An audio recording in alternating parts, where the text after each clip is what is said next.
Puji Tuhan, kita jumpa lagi dalam program renungan pada hari ini. Saya yakin dan percaya kita hidup dalam pengharapan di dalam Yesus Kristus.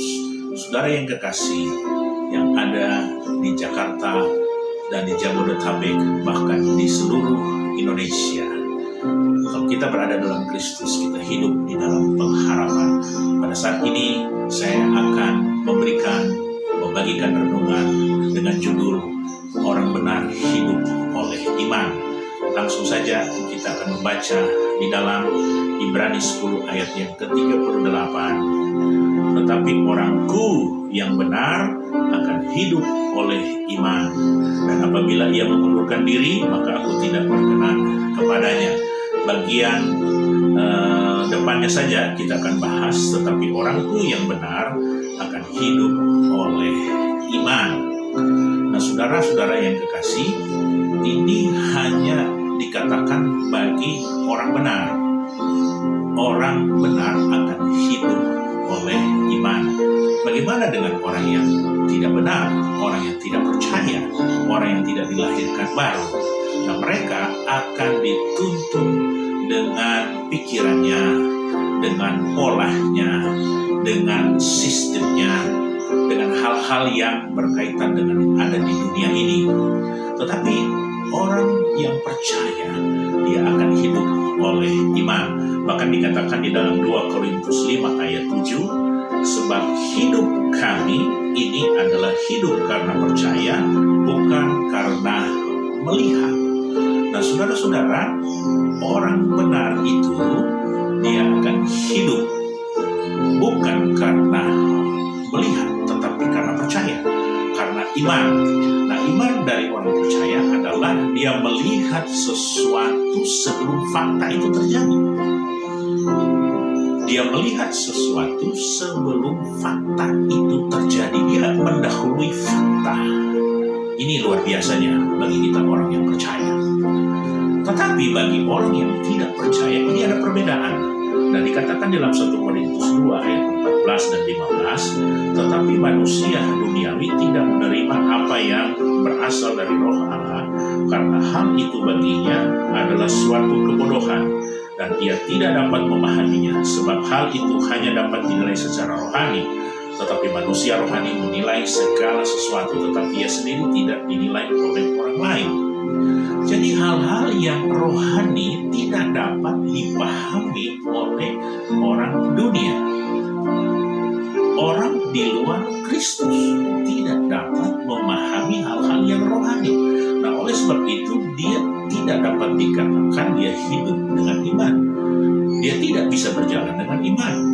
Nah, orang percaya dia akan berjalan dengan iman. Dia tidak akan takut segala sesuatu karena dia berjalan dengan iman. Kenapa dia berjalan dengan iman? Karena firman ada di dalam dia, karena Roh Kudus ada di dalam orang yang percaya. Sama seperti kita lihat contoh Abraham.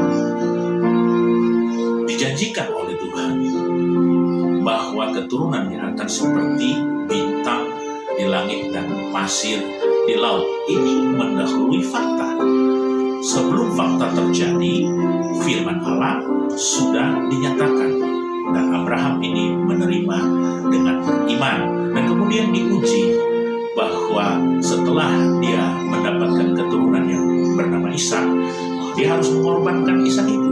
Tetapi dia percaya bahwa apa yang dikatakan oleh firman Tuhan, janji-janji Tuhan itu tidak akan berubah, tidak akan meleset, tidak akan gagal. Oleh sebab itu, setelah dia mengikuti firman Tuhan, maka dia diberkati oleh Tuhan, dan janji Tuhan itu tepat adanya bagi keluarga Abraham. Dan kedua, kita melihat Elisa. Waktu terjadi peperangan, Elisa melihat bala tentara surga. Orang lain tidak bisa melihat, tetapi Elisa melihat ada bala tentara surga menyertai dia. Yesus berkata di dalam Yohanes 10 ayat 40, Yohanes 11 maksud saya, ayat yang ke-40, dikatakan di sana dikatakan kepada Marta, jika engkau percaya, engkau akan melihat kemuliaan Allah. Jadi saudara-saudara yang kekasih dalam Yesus Kristus, saat ini kalau engkau sudah memiliki firman, kita berjalan dengan iman. Kita tidak melihat dengan mata jasmani kita, tetapi kita melihat dengan iman. Apapun yang terjadi di sekeliling kita, kita tahu, kita percaya Tuhan menyertai kita. Dan itu kita bisa rasakan, kita bisa nikmati. Allah beserta dengan kita, Tuhan beserta dengan kita. Tuhan tidak pernah tinggalkan, dan ini hanya dapat kita pahami pada waktu kita berjalan dengan iman. Nah, saudara-saudara yang kekasih di dalam Yesus Kristus, pada waktu saudara berjalan dengan iman, mata rohani saudara, mata rohani kita dapat melihat, dapat merasakan Tuhan ada beserta dengan kita. Tuhan ada dan tidak akan pernah gagal menuntun saya dan saudara. Apapun yang saudara alami, apapun yang kita alami, walaupun kita melihat segala sesuatu tidak sesuai dengan kehendak dan kemauan kita, tetapi kita percaya di saat kita berjalan dengan iman, maka sesuatu yang terbaik itu akan terjadi dalam kehidupan kita. Mari kita berdoa. Tuhan, kami sudah dengarkan firman Tuhan, biar Engkau urapi firman-Mu, biar ini menjadi kekuatan bagi kami, bahwa kami tidak berjalan sendiri, kami berjalan dengan Engkau, berjalan dengan iman, dan tangan Tuhan memegang kami, menuntun kami, membawa kepada kemenangan. Dalam nama Yesus, semua yang mendengar Tuhan berkati. Haleluya. Amin. Terima kasih, sampai jumpa pada program yang berikut. Tuhan memberkati.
Gerejaku adalah rumahku.